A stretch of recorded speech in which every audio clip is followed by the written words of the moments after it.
Please. And then I run to the pole. Yeah, well, you couldn't lift me, bro. Got them fake muscles. Let me show you what I do. Let me see. So their heads, when I pick them up. See, he told you couldn't get me. I grab them here. And then when I grab them here, just put your hand on your head. My hand on my head like this? Yeah, but turn it out. Like you're going to hold something. Yeah. And then when I run, I hit the pole. I've been spending time in the dojo, doing all the things that they won't show. No spotlights on me, no photos, becoming the king on the low low. Bobby, it's okay to not be humble all the time. You can just be like, I got it going on, guys. No. I am a businessman. I'm not a businessman. I'm a businessman. I like to be able to mentor people and letting them understand that they can be able to do it. And I'm willing to coach people on that aspect of it. Because I've went through the You ups might and do really downs well of in it. Hollywood as like a life coach. That's what I'm starting. Because you slang some bullshit better than nobody.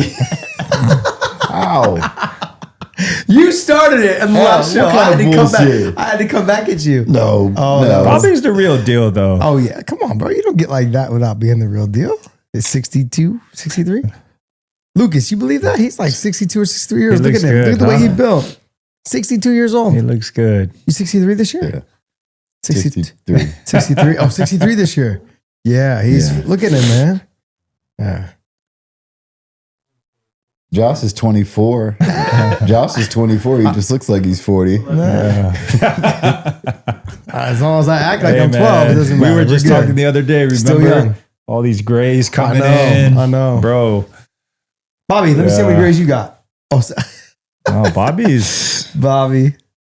Have you thought about going to Turkey and getting the turkey Dude, touch Bobby up? looks good with the look- shaved head. Like, Yeah, it'd be weird to see Bobby with Bobby hair. with hair? I like me. Would you No, grow Bobby like a looks faux good with hawk the if you had shaved hair? head. Would you like trim it to where it just had like a Mr. T in the middle? I'm very secure of myself. I didn't say you weren't. I don't asked need- I if don't you need would to get hair change. back if you could. No, I don't. I like me. Can you grow hair? Just say no. Yeah, I grow hair. On the sides? No, speaking of the mic. I can. oh, but you look good. Like, honestly, good, you yeah. look good with a shaved head. Oh. How did you get that scar right there? This one here. I was picking up Kevin. What's his name? What's his name? That's married to me. Mia Young. Mia Young. I don't. Keith Lee. Yeah. Oh, yes. I was picking up Keith Lee. I always do this thing where I run their head onto a pole and spin them. And Keith was so heavy that when I went over there, my head just like came off the side and just like, It hit the pole? yeah. Because I keep it closed so that when I pick them up, their head's right here. Mm-hmm. They can actually go here a little. Hey, show us real quick on Josh. Yeah. Please. And then I run to the pole. Yeah, well, you couldn't lift me, bro. Got them fake muscles. Let me show you what I do. Let me see. So their heads, when I pick them up, See, he told you couldn't get me. I grab them here. And then when I grab them here, just put your hand on your head. My hand on my head like this? Yeah, but turn it out like that. turn Like it you're out. going to hold something. Yeah. And then when I run, I hit the pole, boom, like that. I'll spin you here. Then they fly. down like this. No, Keith Lee is what, 300 or almost? Something, Yeah. 350. Yeah. And when I picked him up, it was like, then I was like, oh God, this is not going to be good. And then when I went forward, we just fell. How was your flight, Josh, on Air Lashley? Air Lashley. How was your trip? It's a little slow. I mean, it's one of them old. It's one of those old prop planes. All right. Where are we going? We do a short one? Yeah, let's do a I short gotta one. What run about home. like Okay. old stories, or y'all have some? No, let's talk about some wrestling a little bit. I want to know like how, like when. We're going to educate Josh. Yeah, because How about that? I don't know anything On the about sport of kings. The last time I watched, it was literally like the Hulk Hogan, Ultimate Warrior. I didn't watch any of the Rock era, none of it, nothing. Didn't even know it existed, to be honest. It wasn't until the end when I saw the Rock and Scorpion King, and then Randy Couture was in it, and that was like kind of went back and watched. Like that's the only time I started watching the Rock. That was it. So I'll explain pro wrestling a little bit from my standpoint. When I came through it, I came from amateur wrestling. I was one of the amateur wrestlers that watched pro wrestling. I watched pro wrestling when I was young. And then throughout the time of amateur wrestling, of course, a lot of amateur wrestlers are like, oh, that's the fake stuff. And there's this like headbutting. But I used to watch it anyway. And then when I was at the Olympic Training Center, Kurt came down to the Olympic Training Center. Kurt Angle? Yeah. And he was doing a vignette. So his vignette, he was doing a filming for the WWE because he was in the WWE at the time.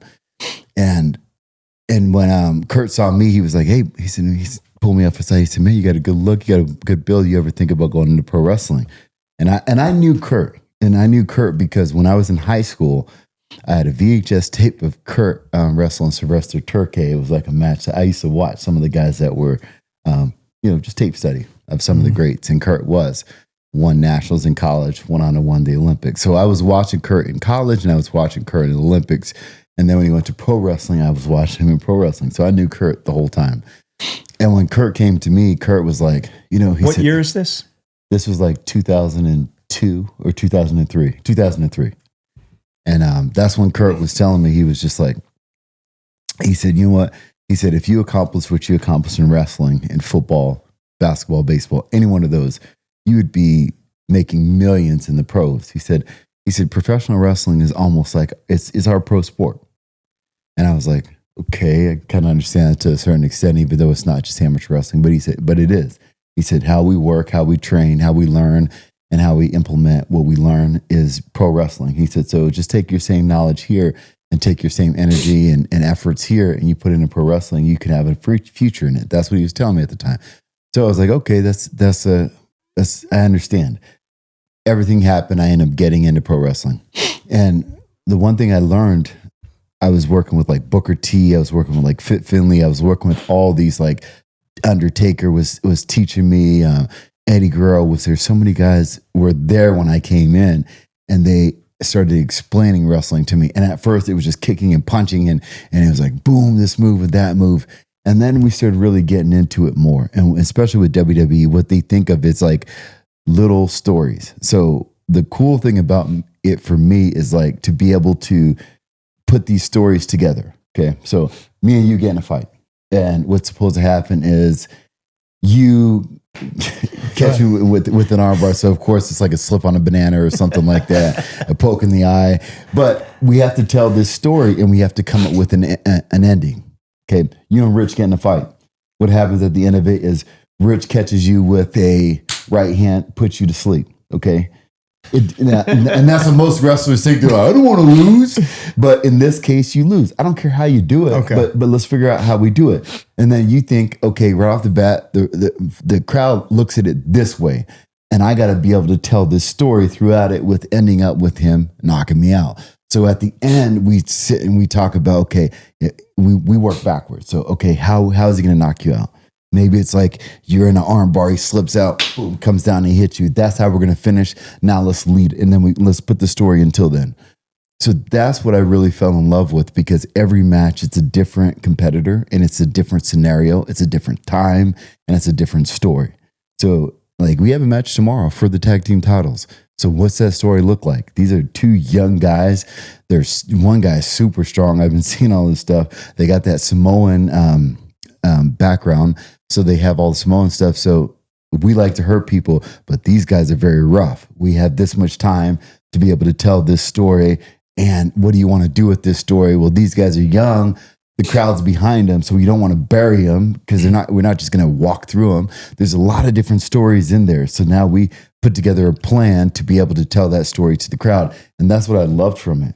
So all the moves are just, it just like some people think, oh, I want to do cool moves. But WWE has kind of mastered the art of telling a story, and that's what keeps people engaged.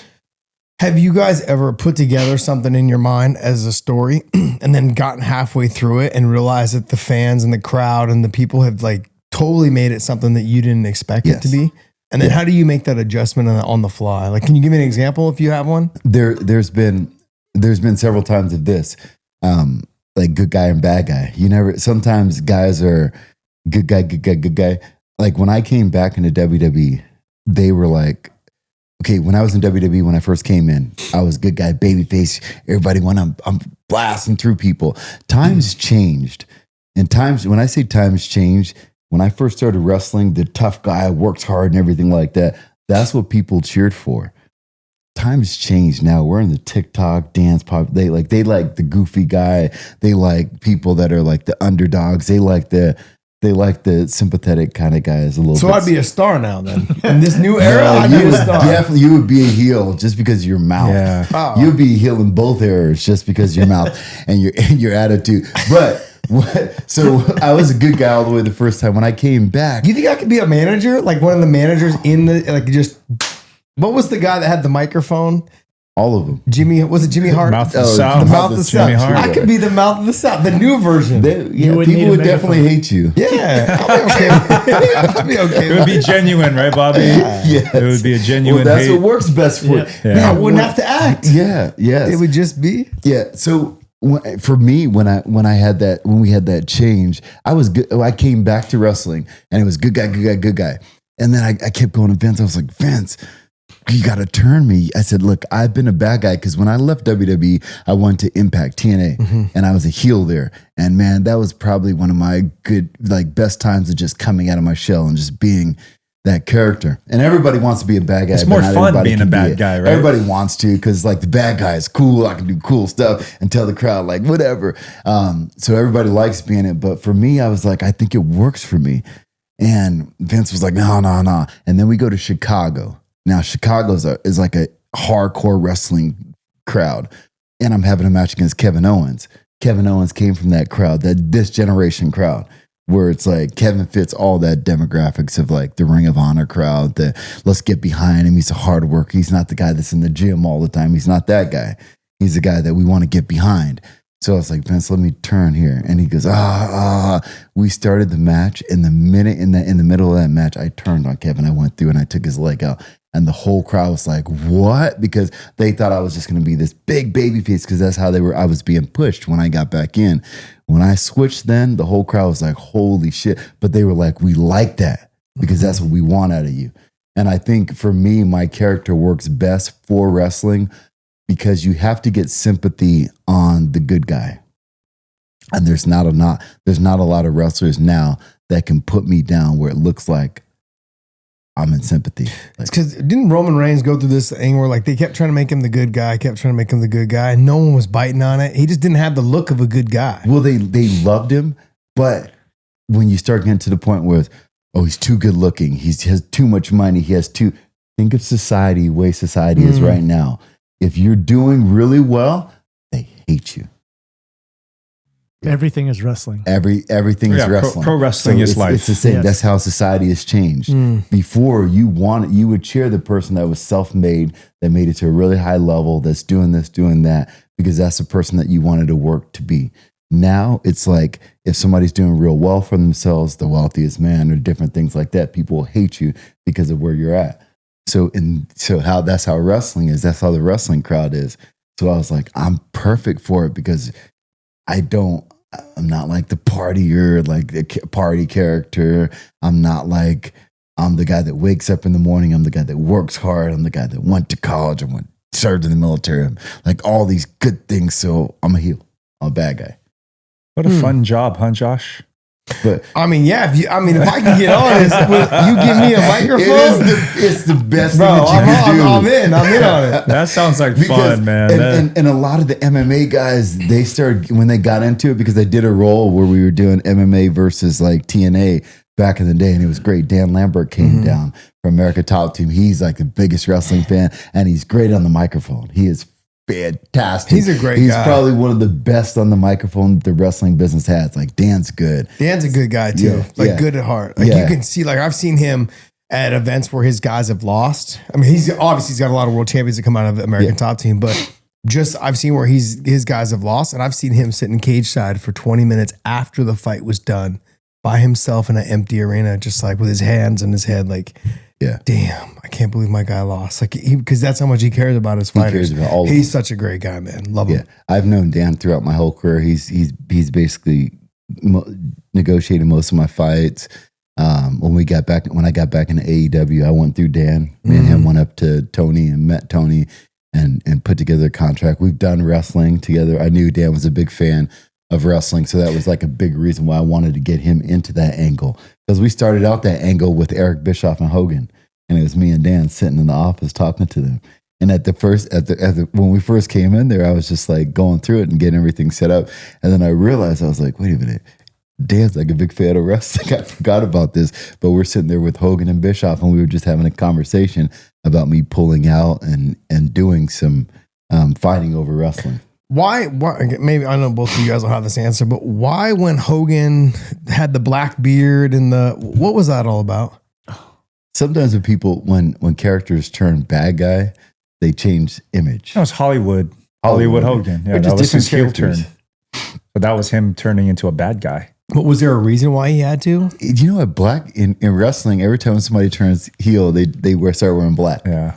Every other color, but when they turn heel, it's like I gotta get. Yeah, because he was red.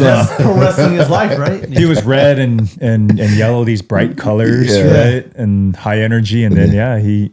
But everybody wants to be that heel character. Everybody wants to be the bad guy. Now, the one guy that I loved as a kid, but he never wrestled in the WWE, was Sting. Did he ever wrestle in WWE? Eventually, sort of ish, but he didn't actually wrestle. He came back and then he did a couple spots, I guess you'd say, or something. But it was he's still wrestling, right? Or did he just retire? He retired, but the door is always open for him if he wants. But he was active as of like last year, right? Yeah. Oh wow! Yeah, that's when he retired. Yeah, and Ric Flair's completely retired. Ric Flair's never retired. He's never retired. He's retired like 3 times. And he just had a match 2 years ago. Yeah. Got it. And like it was hard to watch. Rick has turned into 100% character. I mean, he is Ric Flair. He is his character. His character is him. I've heard this about a lot of them. Yeah. That like when they leave, not even when they leave, just when they're around town, that's who they are. They act that way nonstop now. I think it comes into play for some wrestlers because there are 2 different reasons. I think one reason because they have to play their character so often, and some people like that better than themselves, so they almost turn into their character. Hulk Hogan is not Terrible Leia anymore. I don't think he would even respond if somebody called him by his real name. He'd be Hulkster or whatever like that. Yeah. And I think some people lose their identity because they want to be that character because they can't not beat somebody. Like I've even been in a place where I'm rocking with some guys and I'm there and somebody stops and they, Bobby, I know you, or something like that. I take a picture with them. And if they don't say it to one of the other guys, like somebody in there that's somebody there, they almost like feed and need and want that. They're like, oh. And I think a lot of people in entertainment across the board, they want to be known. They want people to know them. It's almost like that's their only identity. And I tell you what is, for me, I'm okay with just being me. Like I've said this so many times. I've said,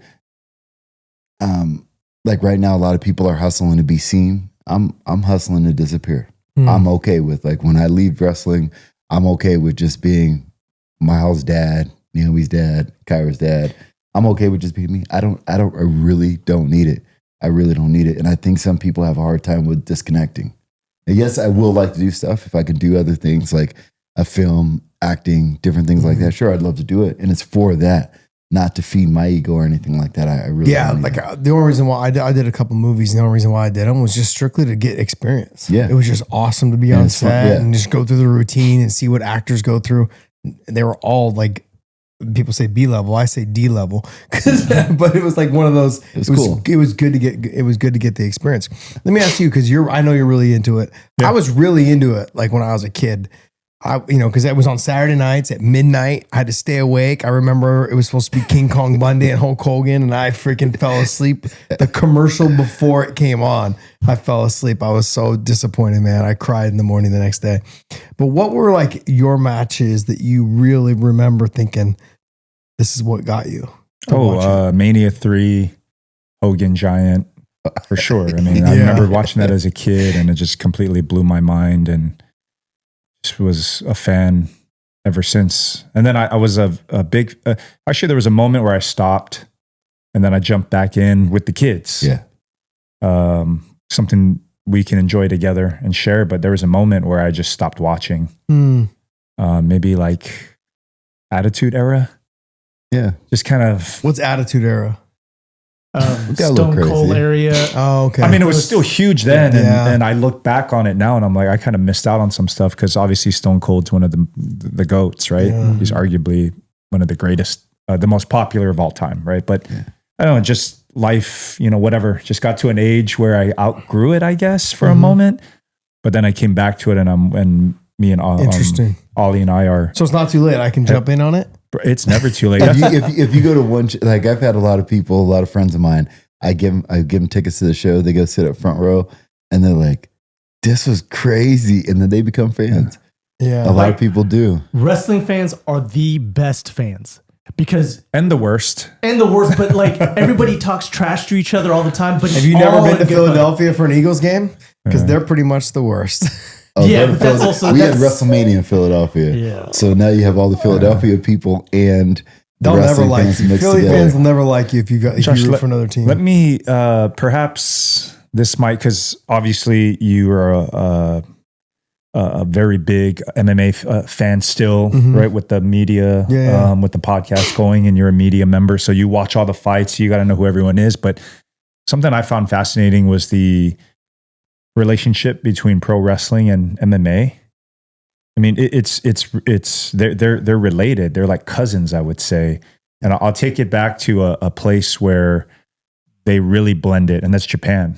If you look at the start of Pride, Pride was pro wrestling meets MMA. Takada is a pro wrestler. Sakuraba is a pro wrestler. Pride started with Inoki. pro wrestlers. No, Takada. Oh, Takada, first, but Inoki had his own thing going on, and you worked with him, but he was a pro wrestler that loved that would blend MMA. So in Japan, like Pride started with Takada and Hickson, and then it turned into the Gracies versus the pro wrestlers. Yeah, jiu-jitsu is pro wrestling kind of because it started with catch wrestling. Yeah, and then it kind of spiraled off. Pro wrestling is in the line of from Greco wrestling into that whole lineage, that family. Pro wrestling was just a branch off of catch wrestling, and then it went to jiu-jitsu and everything like that. That's why Josh is such a big, like he runs his promotion right now, that Bloodsport, because it's basically, it's pro wrestling, but it's jiu-jitsu.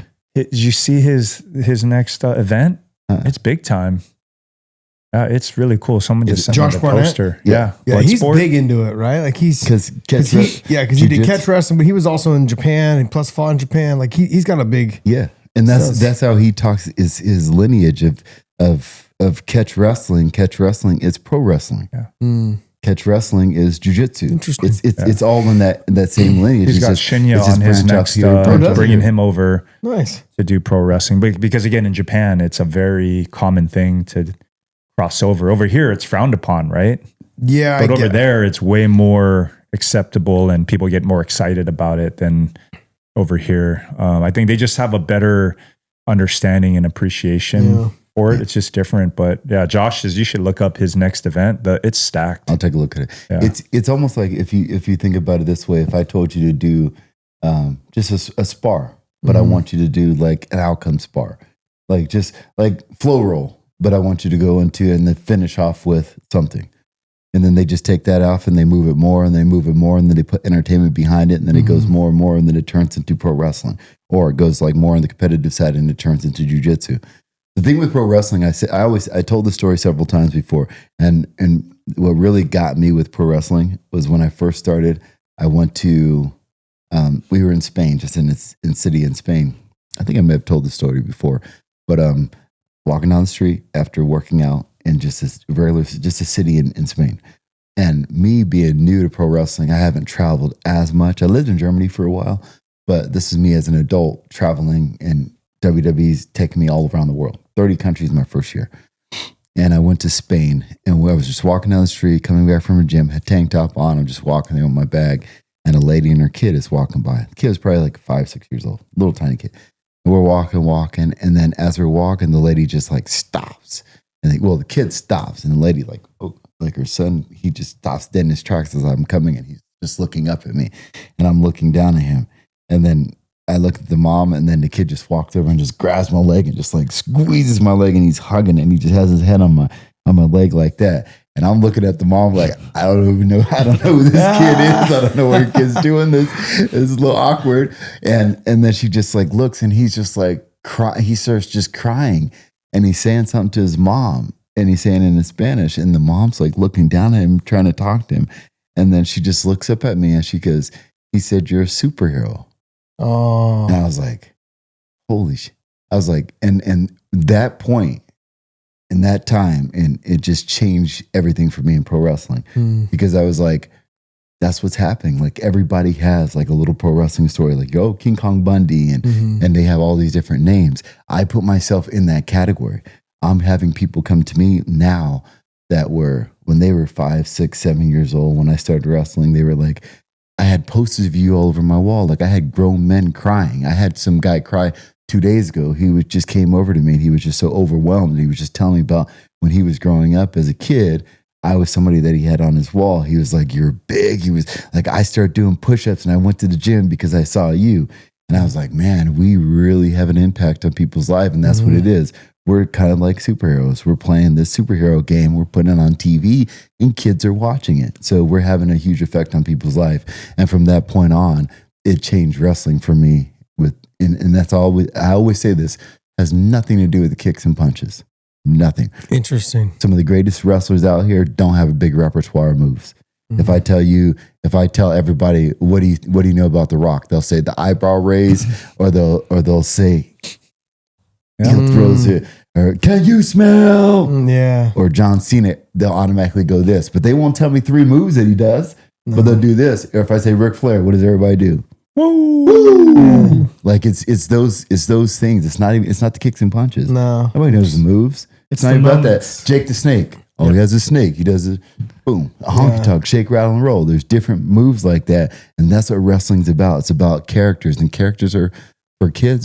They're kind of superheroes. We're going out there. We're doing crazy things, and we're changing lives. And I think that's the biggest thing for me with wrestling is that I try to use that. And I always tell people when I get interviewed, I say I use the platform WWE has to put out some good and help kids and talk to kids about it. That's why wrestling is so big. Yeah, because my era was, I watched probably through your Macho Man and Hulk became friends, and Elizabeth and the whole thing, and then and then it was the Ultimate Warrior right after that with Hulk Hogan. I watched that whole era, and with Paul Orndorff, you had Big John Studd. I mean, that's old school stuff. Like everybody has a story. And I lost it kind of after the Ultimate Warrior and Hulk did their thing. I kind of started like stepping away from it after that. It was like kind of like that was like the climax for me. Yeah. Just the face paint for the Ultimate Warrior was huge for kids. Oh yeah. Huge. The bright colors and shaking the ropes. I mean, but then it really kind of crushed me when I started seeing all the stories about how weird he was. In reality, like he was not like I guess he was more of a loner is what they were talked about. Like he was more of a loner. It wasn't really like all of his speeches and stuff that he gave they were all made up on the spot, but very much like just out of there. Like it was wild times back then, but but you have to escape reality in order to be a wrestler. Like most of the people, when they see me wrestle, they're like, it's not you out there. You have to like completely get out of your alter ego, and you just have to just go out there and just just allow yourself to get into a character. I'm a person that smiles all the time, when I was wrestling Finn, when I first came back and I was wrestling Finn, or one of the guys, I think it was Finn, and he came back one day and he started just laughing because nobody really kind of knows me. I keep to myself a lot. And then he said he was back home, and one of his guys was like, "Man, you had to wrestle that one guy." Like they were freaked out with it. And he was like, "Oh, you mean Bobby?" And he started laughing. And he was like, "Well, that's a testament to you and your craft and your character." Because I've had a lot of people get scared to come over and talk to me because of the character that I play. And it really does give you an opportunity just to play with that alter ego and just kind of, when I go out there, I'm not like, I've gotten to the point where I put myself in a fight. Like when I'm punching them, I'm talking to myself the whole time, I'm beating them down. Like I'm putting myself into a fight, but I know how to work the fight. You know, there was the Jewish manager for NWA. Yeah. Remember what was his name? Jerry something? Heller. Yeah, Jerry. Oh, yeah. So him, you know what? I'm not Jewish, but you know, when I do the MMA angle, we'll talk.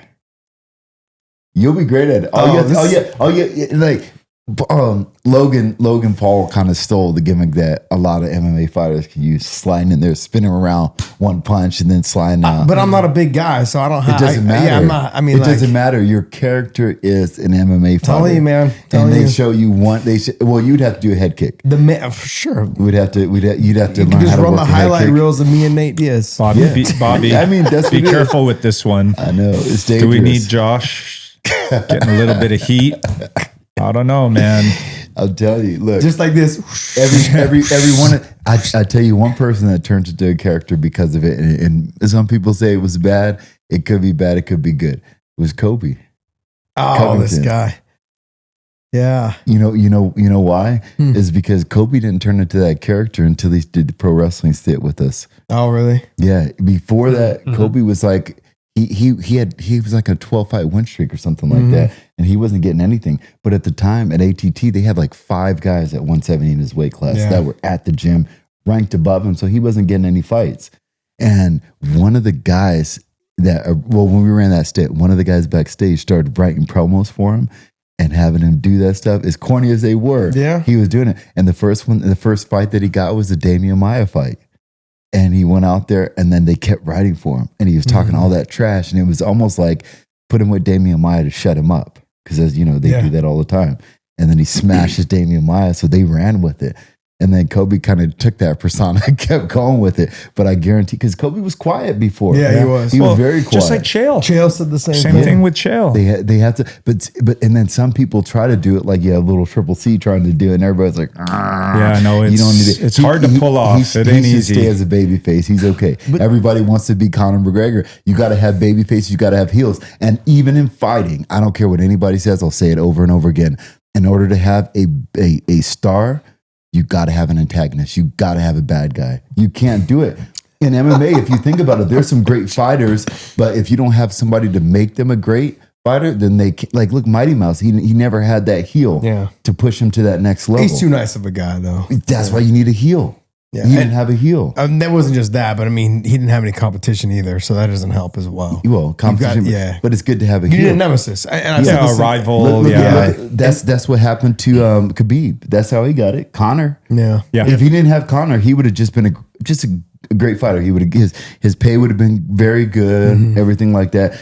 Dustin Poirier stock shot through the roof when he went with Conor. Well, he had Max first, and then he had Conor. There's a real Conor effect. Yeah, they were never the Conor. Same with Nate. Nate stardom. Yep. Yeah, even Nate Floyd Conor made a lot of people. Yeah. Floyd plays the heel, and he even understands it to where he makes it think that these people are going to win against him. Like, oh, he's not training as much, or he's whatever. And he just plays that because you want to see him get his ass beat. Yeah. Yep. But then he just... But even with him, he started off as a face. He was pretty boy. He started... Yeah. And then when he became money and became a heel, then all of a sudden he got a lot more popular. Yeah, because people paid to watch him either win or they paid to watch him lose. Yeah. And towards the end, they were paying to watch him lose. That's what Jake is doing. Jake gets it. He's like, I'm going to put pro wrestling into boxing. Look how much money he's making. I went to the Tyson fight, and I was looking around from a wrestling standpoint. I was like, look at all the asses in this seat. This dude put more people in this arena than the damn Cowboys did. A lot of it was Tyson. Tyson had a fight before, didn't do like numbers like that. I mean, it's a different era though too. Netflix changed with their game when it came to that. You think him and Holyfield, if they would have done a pay-per-view, it wouldn't hit anywhere near, like, I don't think it would have hit 250. You think, I'm talking about just asses in the seats. Do you think Holyfield and Mike Tyson would have did those numbers? You can't say asses in the seats because we just learned from the Nate Diaz Masvidal. It was sold out. They were adding more seats, but it didn't do great numbers financially. It depends on what they're selling the tickets for. Okay. I mean, years and years of doing deals. Okay. in organizations. You know that a ticket can be front row could be $150. Right. Okay. That fight with Nate and Jorge. Who was the heel in that one? That's why they didn't. Oh, do for numbers. sure. For sure, it was Nate. It was Nate was the heel in that situation. Nate is loved. People love love him. Yeah. him. Sorry, sorry. Masvidal was the heel in that because he was coming to the East Coast or the West Coast. He wasn't. Masvidal wasn't. People love him too. Yeah. I'm talking a real. That's why the people that are selling are the heels. John Jones is the heel. You know who was the heel that whole card? It didn't even fucking fight on the card. Was Ryan Garcia? Oh, right. Yeah, he wasn't even in the card. His brother was on the card. But he was the talk of the whole thing because he came to the fights and all this other stuff. It was like, but he was the talk and he wasn't even on the card. Yeah. His brother was. Man, I say this so often whenever people are talking about sports. I always say sports entertainment. Sports entertainment. Yeah. Everything is sports entertainment. We have the argument all the time about the Lakers and Bronny and everything like that. But he's kind of like he has a heel babyface kind of deal. He's like the heel that's kind of quiet because but it's drawing so much attention. It's drawing money. Like right now, MMA is hard because they don't have any strong heels. The only strong heel they have is John Jones. They need that John Jones Aspinall fight because John Jones is a heel against a huge babyface. And Aspinall he won't make a dime. He won't make any kind of money unless he gets John Jones. Here's the problem though with maybe I'm wrong. Rich is really good at this. Okay, I like to pick at it from a fighter's point of view, but he looks at it from a promoter's point of view, matchmaker's point of view, and also from a fighter's point of view. Is that John right now is in a position where he's been so inactive and he's picking and choosing what chances he wants to take that no one cares anymore. If John was to fight, I don't think it'll do more than 250, 300,000 pay-per-view buys. Just no one cares. He's only fought twice in the last 6 years. It's just irrelevant now. Like if he fights Aspinall, it will be. It'll be relevant, but it's still not going to do big numbers. That's huge numbers. No. John Jones. How much you want to bet it will go over 300? 350. 350. No, it would break numbers. It would if they marketed it right. No, it's John Jones is the biggest. It's the pay-per-view market right now. It's not the John Jones effect. It's the pay-per-view market is not what it was. That's probably the biggest fight that money that can come. Yeah, that's the biggest fight they can make in the UFC right now. But you're right; it speaks more to the pay-per-view, the current climate of. Let's just say it won't do big numbers. It will do bigger numbers than anything else. What other fights will do bigger numbers? That's probably the biggest fight they can make right now. Ilya and Makhachev could be a big numbers, but they're not as wide stream as the John Jones. Oh, right? I disagree. I think Ilya and Makhachev would do bigger numbers. No. Nobody's a bigger star than John Jones. Aspinall would do bigger. I mean, with John being the GOAT and American and Tom British, both English. I mean, there's a story there. I understand there's a story there. My thing is that John is not right now. Like if he leaves, everyone actually has kind of been talking lately, especially amongst like the media. Like they're ready for him just to walk away because he's holding everything up and this is a distraction. Plus, he's not the same John that we saw when he fought Shogun and Machida. He fights at a lot slower pace, very conservative pace. We're not getting action packed out of him. That's not what you're right as well. The other fight will probably be better, but we're just talking about legacy, the name. I mean, this is the greatest fighter of all time. His last stand, putting it on the line against this young up and good. The storylines going back. It's a story. It's a beautiful story. Do you think he'll do it? That's the other question. Do you think he'll actually do it? I don't think he will. I think it's not worth it for him. And that's a hard thing to tell the crowd is like, it doesn't make any sense for him. Financial sense, it makes none. So do you still put him in still put him in the GOAT category? Absolutely. Yes. 100%. Even with the steroids and the. Absolutely. 100%. Really? Absolutely, 100%. Why? Because his name. Okay. It's sports entertainment. There's not too many people that have a bigger name than him. And to take it away from him because of whatever this, whatever that, by book, he fought and he was able to, the fights that he got caught with, whatever, he got those taken off. The other ones he didn't. Do you still put Mark McGuire and Sammy Sosa as the best home run hitters then? Yes. Well, they say it's the counter to that is Bonds. Yeah. Because Bonds isn't in the Hall of Fame. He still gets a lot of heat from the media, but he never touched the players. No, he never did. But the players and there's a lot of people out there that are like, man, this is he's the GOAT. He's the real GOAT. He's just not getting that type of attention because of the controversy. And another thing is they're talking about if you talk about the John Jones thing on the fight card, realistically, how many fighters in that time do you think were taking something? Like, man, it's a very high percentage. People were doing things for here and there. So when we start saying, okay, but this is the reason why he shouldn't, and this is the reason why we shouldn't, then we have to go through and say, was he doing it? Was he doing it? Was he doing it? And all this stuff. But what I'm saying is you're saying speculate. The thing is, what you're saying is speculation. People have said multiple times that GSP was, but he's never been caught. Right. That's the thing. John has been caught. And so that's where the problem was. But doesn't matter. He got caught with what? What did he get caught with? What? What did he get caught with? Just because it's called picograms means that you did it at some point. You Right. still tested positive. So, but now the testing protocol has changed over time. Yeah.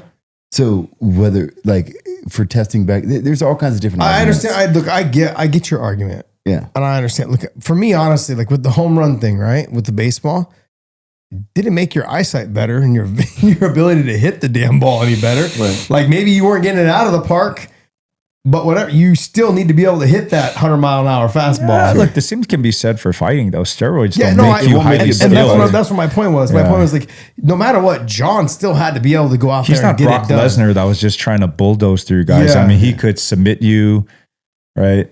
He was one of the most well-rounded fighters, I think, and fight IQ was his highest thing. right. So that's he could why you beat have you to in put several him- different ways. He was highly skilled, and I think that's the difference. And he also the strength of schedule. The guys he beat a ton of Hall of Famers. Yeah. He beat a ton of all-time and greats. being the youngest champion ever. I mean, all that stuff. George is. I love Habib, but even George's the guys George beat, where the strength of schedule was a lot greater than Habib's guys. But that's not. But at the same time, I would put GSP ahead of John just based on he. But they both fought tougher guys than Habib. But at the I'm not same putting time, Habib there. but at the same time, that's also not Habib's fault because you fight who they put in front of you. Yeah. So that's why this discussion gets a little tricky because it's like, hey man, that's not my fault. I just fought who they put in front of me. I don't even have Habib in the top 5. I got John and GSP interchangeable based on I'm a GSP guy, never tested positive, so I put him at number 1. I'll put John number 2 if that's the case. I put DJ number 3, or I put DJ right there with John in that number 2 spot. DJ never tested positive. DJ made it look easy. DJ had a long run, and one thing he can do is he could stand, he could wrestle, his submission game is second to none. Okay, see, I put him in that. Those are the top 3, I think, for me. I think it's hard when you start debating those because if you're saying his skill, you can go through guys that may not even be champions and say, if you're talking about skill, you can say, man, they had better skills than some of the people that won it. Mm-hmm. But if you're talking, so what is the category that we're going by? Are we going by popularity? Are we going by skill? Or are we going by things that they've done? Well, I guess for me, like with Habib, everyone keeps making the case for Habib. He was a teammate of mine. I've got nothing but respect for him. The bottom line is, when people look at him, you can look at it one of two ways. I don't put him up there in the top 3 or 4 only based on the fact that it was the strength of schedule. But on top of that, that weight division during that time has been known for being one of the toughest division. During that time, though, it wasn't. But when he did fight those guys, he was the most dominant guy has ever stepped foot inside the cage. He lost 1 round in his whole career. I think he lost another one, I think against Gaethje or maybe he won that one. Anyways, there was one other round that he'd lost. He basically lost 2 rounds in his undefeated record of 29-0. That's why people put him there. Big John McCarthy, being inside the cage with him multiple times, said, I've never, not John Jones, not GSP, nobody has dominated their opponents more than Habib. Nobody. He's like, and I've been in the cage with him. Control, domination, talking to Dana while he's smashing people's faces, like telling them, give me the title shot. Just tap now. Like, that's just straight domination. John Jones wasn't even that dominant. GSP not that dominant. You know, I put, like most people may argue with me, I put BJ Penn right there in that mix of top 5, only based on the fact that he fought from heavyweight to 145. He never shied away. We see guys now shine away. Right now, John Jones is shying away from Tom Aspinall, or he's just doing the money pitch, which is I'm 100% on board with. I don't think he's just shying away from it. I think people are throwing it at him, and I understand that the argument that some of the guys that he fought were older too, but I just don't think it makes sense for him. He did fight some older guys, but they were still. Shogun was kind of still in his prime. Yeah, okay. Like, come on. Fighting is a business. It's not a sport. It's not a sport at all. It's not a sport. I don't care what anybody says. if you're doing it as a sport, you're just going there and getting your head punched for no reason. You got to get to a point once you get up there when money's involved and you're putting your life in stake and you have to feed your family. You got to put it as a business. And business sense, it doesn't make any sense for him to fight. I wouldn't. His name has so much value. The only thing they can do is take value away from his name. That's the only thing it could do. It's not going to give more value for him to have a notch under his belt of beating Tom Aspinall. What does that do for him? It's not going to solidify his legacy. Nope. Not even close. No, I would so agree why with would you. he do it? Why would he do it to just risk this guy catching him or being better than him? A lot of It's money, not worth it. which is what he wants. If he gets a crazy it's amount like, of money, I have and nothing to gain that's what I with my say. legacy. But like, I mean, But he's look putting his legacy on the line, so he has to get paid. So if he says 50 million or 100 million, so be it. If you don't want him, I'll retire. look And at I who think that's Jones where has he's right. beaten. I mean, DC alone, Khabib Yeah. never fought Khabib. Most guys never fought anyone that good, No. let alone beat him. Yeah, the DC, way he did. Shogun, Stipe, Rashida. Stipe. Rampage, all former champions. Stipe's 42 years old. But go back Dial to that go back back a to the little bit. light heavyweight Dial it run. back. Light heavyweight run. Those guys are all Hall of Famers and champions, like legit champions. Yeah. Like he didn't beat Alaya Quinta to win the belt. No, bro. no, that's true. You know, Yeah. he didn't beat Gaethje's never been outright champ. Nope. I mean, No, I'm not arguing. That's why I'm not that arguing strength that of point. schedule is important here, but No, that's why I'm not arguing that point at all. I'm simply saying, like, I take the only reason why I put Habib up there is not only because I'm super biased and he's a friend of mine, is that it just goes. I'd be extremely but biased. he's for you amazing. too. He's amazing. I He's think people dominant. wanted to see him fight more. Yeah. That's the problem. Is like we wanted more of him. And we just Yeah. and we didn't know because Yeah. if he would have had a tougher schedule, he might have done the same thing to a tougher schedule too. Right. He's proven his dominance, like you said. Jesse Yeah. said he's Yeah, because it's not his dominant. fault that we. That's what's tricky is again going back to that point of we criticize. Well, there's a talking point around his opponents, but again, that's not his fault. It's not like he picked them. No, That's just who the best guys Yeah. were the available time. at that time. And John at his time was the best division. yeah, he had 205. murderers row. Yep. Yeah. I mean, basically, I put. That's why that division sucks now. Is he ran through them all, and now they all just fled. They either went to 85 or some even went to heavyweight. They're like, it's And okay. I'm never gonna be champ here. I'm gonna get the hell out of here.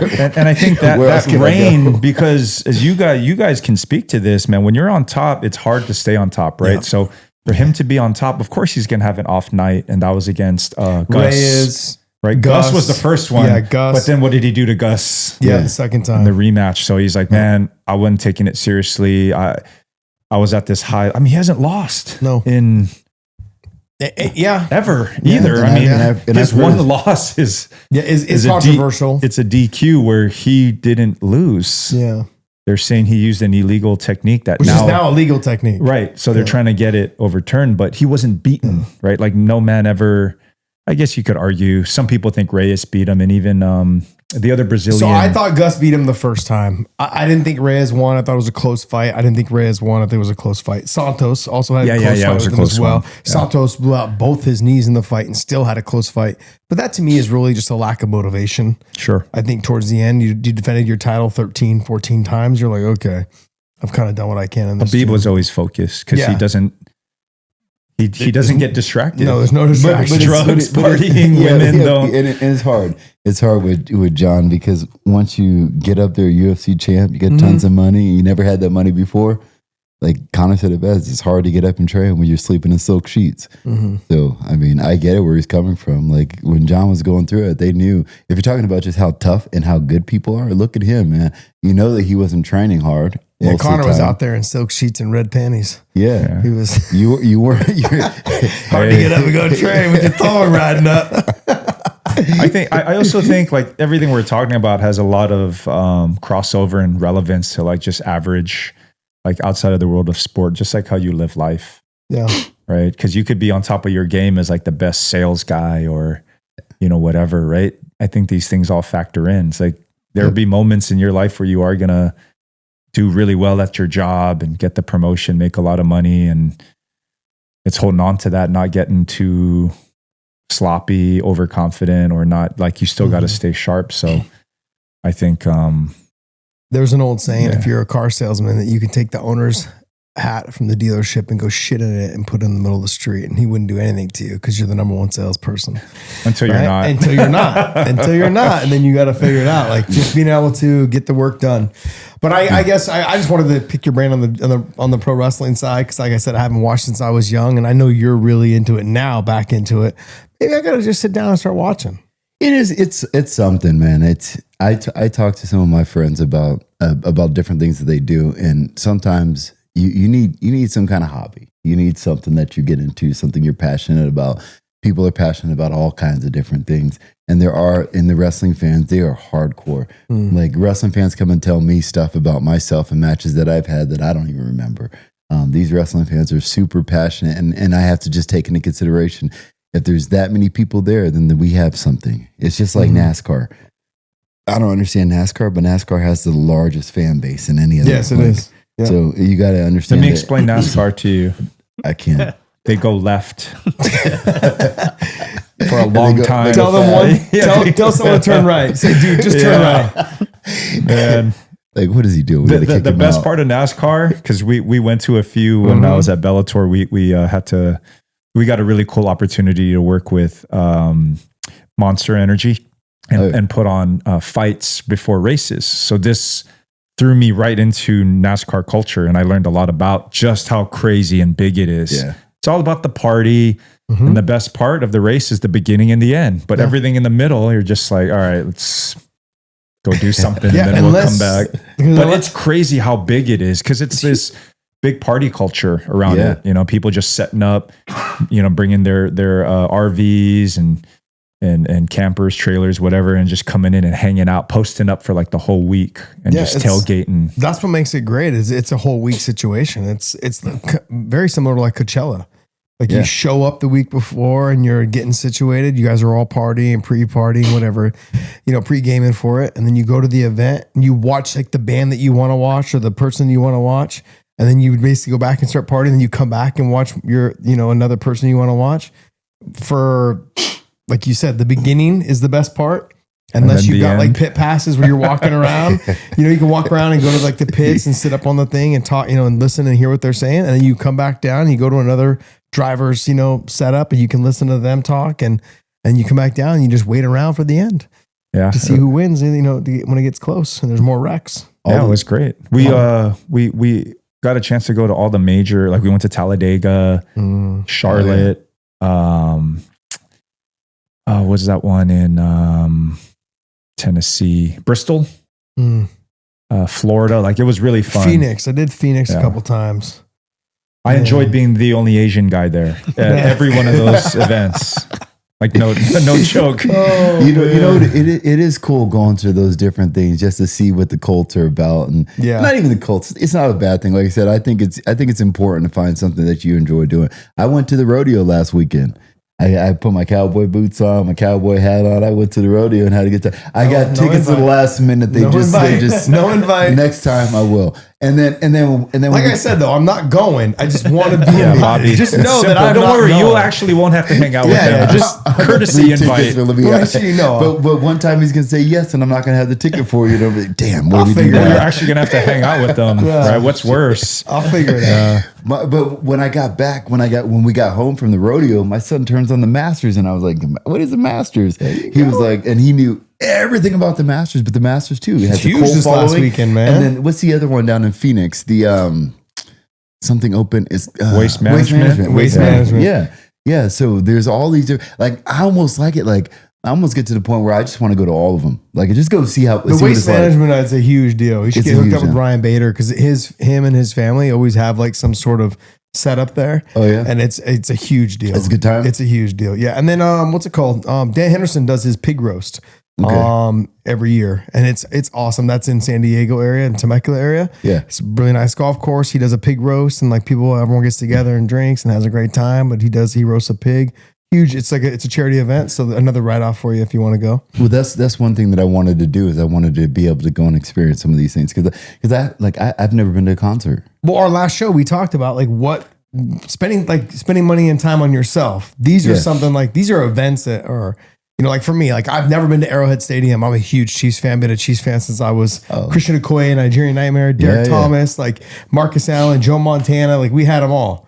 And I've never been. But I told myself too, I was like, you know, once I got to a certain age and I didn't really want to go with my, you know, my boys, I was like, you know, when I have a kid, I'll take my kid. My first time going will be with my son. This is great because I think we're touching on you know, teaching an old dog new tricks. Mm. Right? Get out of your comfort zone, go and learn about pro wrestling, especially having Bobby now, you know, don't you want to learn about I'm looking forward to learning, like, hey man, you said you would get your son into pro wrestling. Well, just look at me as the white version. I'm actually going to build a gym out here. So when I do, I'll bring, because I have my son and my nephew come out there and I put him in a ring. I think it was at WrestleMania, and they had a ring off to the back, and I brought him in there. I taught him how to run ropes, and it was like little bitty things, and you could just see him. It's like a kid in a candy store. Anytime we show somebody pro wrestling, and the first thing they want to do is they want to be able to get slammed or slam somebody. I'm like, no, you got, let's learn how to take the steps between running the ropes. And then of course I put him on the top rope, and when he got on the top rope, he was like,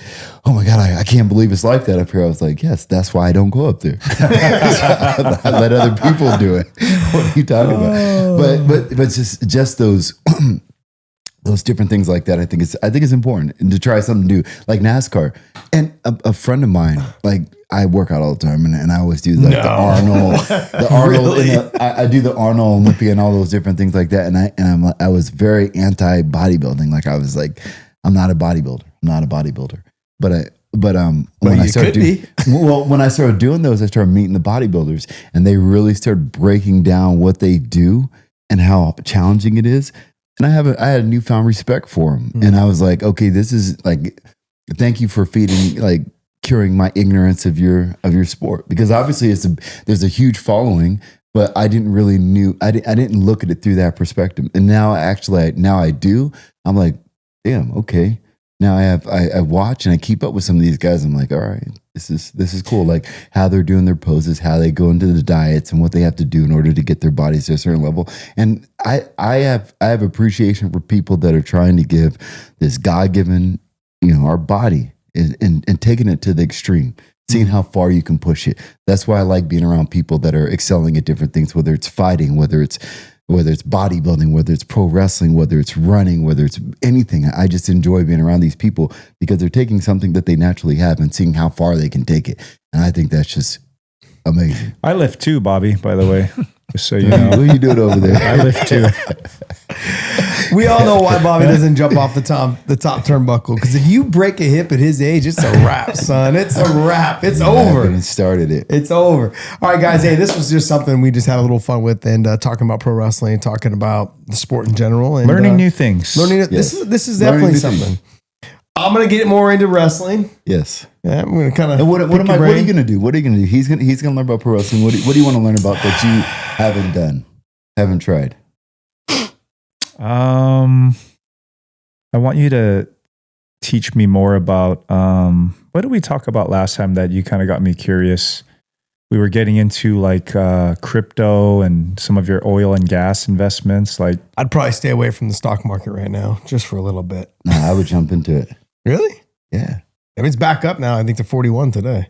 Yeah, and that's the thing. Before when it went down, the best way to get out of deficit is bring the economy down. I told you all to buy the dip. Yeah. I said buy the dip. There's going to be another one. There's going to be another one. I take that back because that's like maybe a little too serious. I know sometimes the point of this is to have fun with it. What do I want to learn about? I don't know. Something you want to do.